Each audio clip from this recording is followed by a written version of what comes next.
everyone, welcome back to my class. This is Mehjabin Fatima, a teacher at Elibeth High School and Junior College. So let us move forward towards our 22nd lesson of social studies from 7th standard. So basically last chapter of our syllabus. Now let us begin with our chapter, rulers and buildings. So let us proceed with our chapter. Between the 8th and the 18th centuries, kings and their officers built two kinds of structures. The first were forts, palaces and tombs, safe, protected and grandiose places of rest, and the second were structures meant for public activity including temples, mosques, tanks, wells, caravans, serais and bazaars.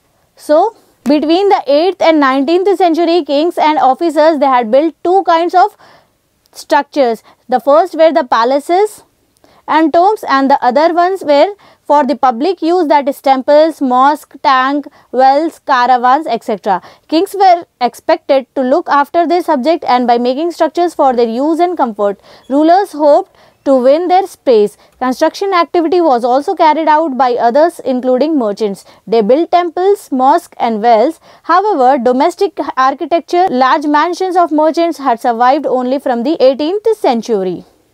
So the kings, they were expected to look after the subject. After this subject, and by making structures for their use and comfort, and rulers also hoped to win the praises. So construction activity was also carried out by others including the merchants. They also built temples, mosques and wells. However, domestic architecture like large mansions of merchants had survived from the 18th century. Let's see about the temple construction in the early 11th century. The Kandreya Mahadeva temple dedicated to Shiva was constructed in Khajuraho, Madhya Pradesh 999 CE by King Dangadeva.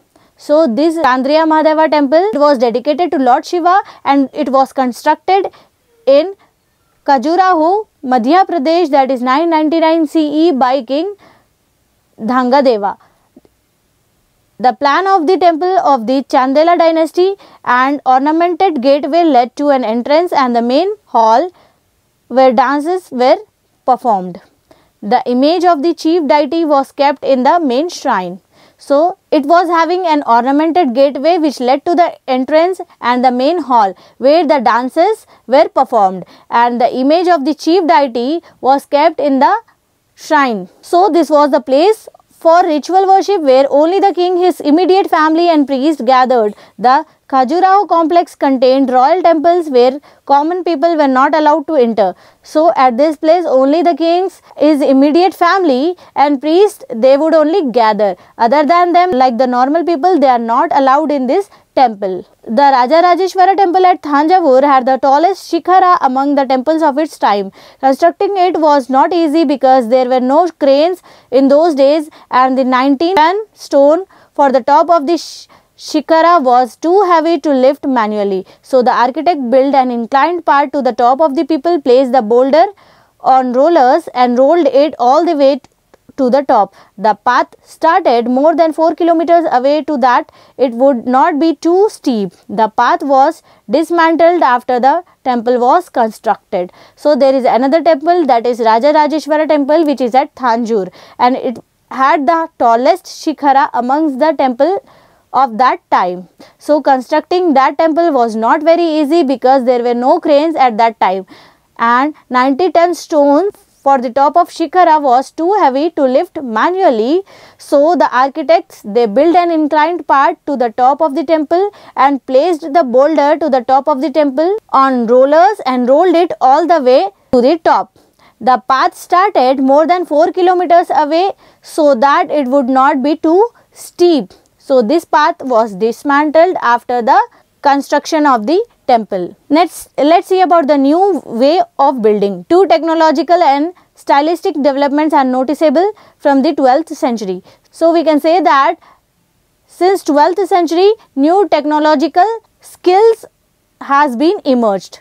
The weight of the superstructure above the doors and windows was sometimes carried by arches. The roof too used this principle and had converted into vaults and domes. This architectural form is called arcuate. So the weight of the superstructure which is above the doors and windows was carried by arches. And the roof too used this principle and was converted into vaults.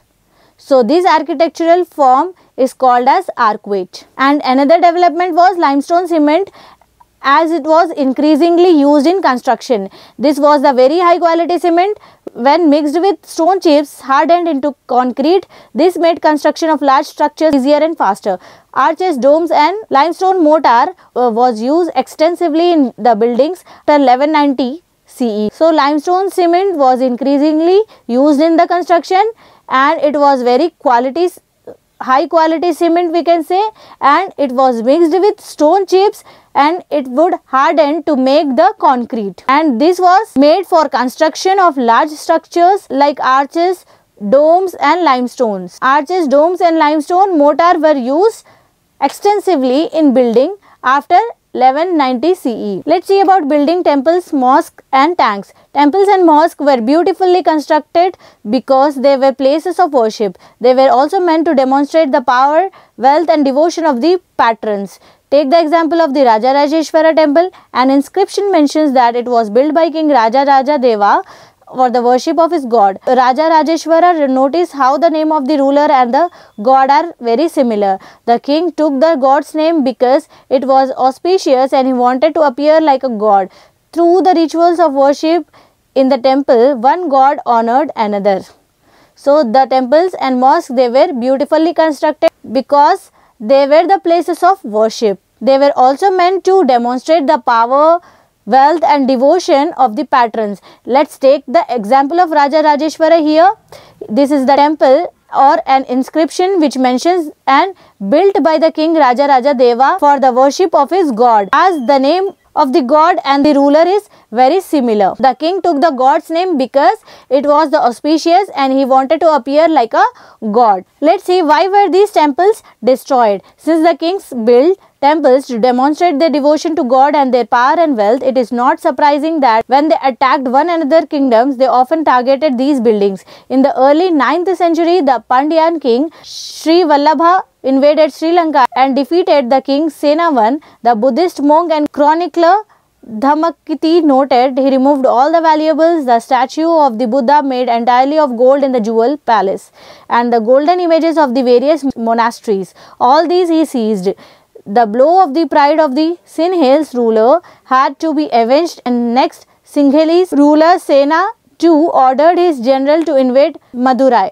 So since the kings, they were building the temples to demonstrate their devotion towards the god and their power and wealth, and it is not surprising that they were attacking each other to acquire each other kingdom or to rule over each other's kingdom. So in that attacking, we can say they have attacked the monuments or temples which have been built by the other kings. So like this we can see that they have destroyed each other's temples which the other kings had made, and they have also seized those monuments. Let's see about gardens, tombs and forts. Under the Mughals, architecture became more complex. Mughal emperors were personally interested in literature, art and architecture. In his autobiography, Babur described his interest in planning and laying out formal gardens placed within rectangular walled enclosures and divided into 4 quarters by artificial channels. So under the Mughals, architecture it became more complex. Mughal emperors were personally interested in literature, art and architecture, and in their autobiography, the Babur, he has described his interest in planning and laying out formal gardens which is placed within the rectangular walled enclosure and is divided into 4 quarters by artificial channels. These gardens were called Chadar Bagh, 4 gardens, because of their symmetrical division into 4 quarters. Beginning with Akbar, some of the most beautiful Chadar Bagh were constructed by Jahangir and Shah Jahan in Kashmir, Agra and Delhi.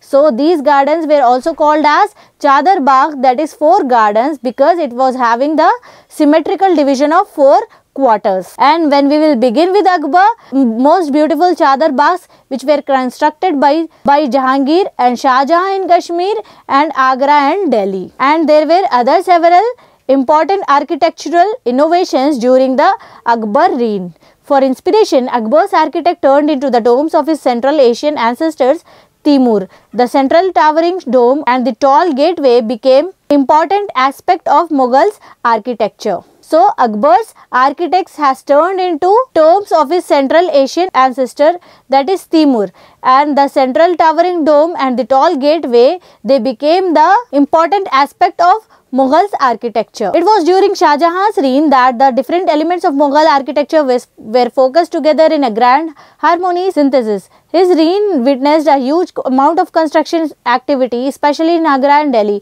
The ceremonial halls of public and private audience were carefully planned. These courts were also destroyed as steel, satun and 40-pillared halls placed within a large courtyard. It was the Shah Jahan's reign that there were different elements of Mughal architecture fused in a grand harmonious synthesis. His reign witnessed a huge amount of construction activity, especially in Agra and Delhi. Shah Jahan's audience halls were specially constructed to resemble a mosque.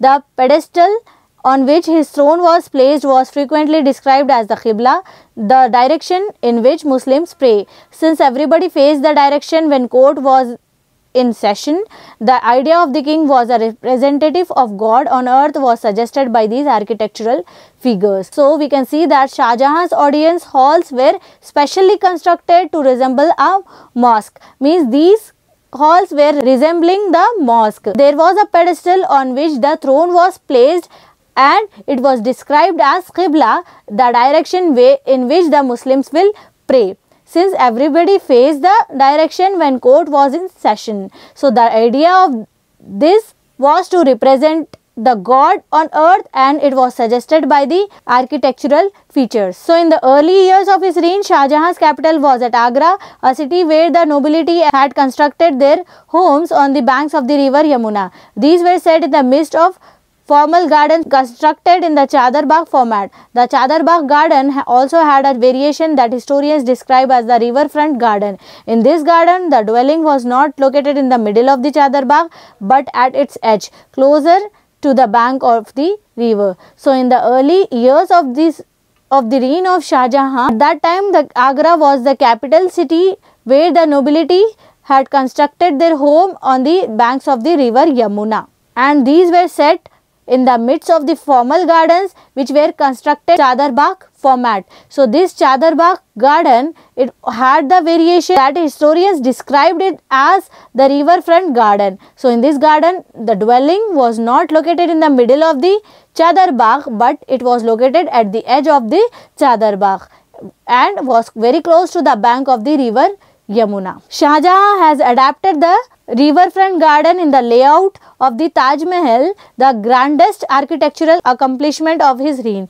Here, the white marble mausoleum was placed on a terrace by the edge of the river and the garden was to its south. In the new city of Shah Jahanabad that he constructed in Delhi, the imperial palace commanded the riverfront. Only specially favoured nobles like his eldest son Dara Shikoh were given access to the river. All the others has to construct their homes in the city away from the river Yamuna. So Shah Jahan has adapted the riverfront garden in the layout of the Taj Mahal. Here the white marble mausoleum placed on the terrace by the edge of the river and the garden was to its south, means garden was there at the southern part, and in the city of Shah Jahanabad that he constructed in Delhi, the imperial palace commanded the river front. So specially favorable nobles like his eldest son, that is Dara Shikoh, were given access to the river and all the others they had to construct their homes in the city away from this river Yamuna. So here we have completed our 7th class syllabus, that is all 22 chapters. So I hope you understood all the lessons very well. Best of luck. So we will wind up our class here itself. Thank you.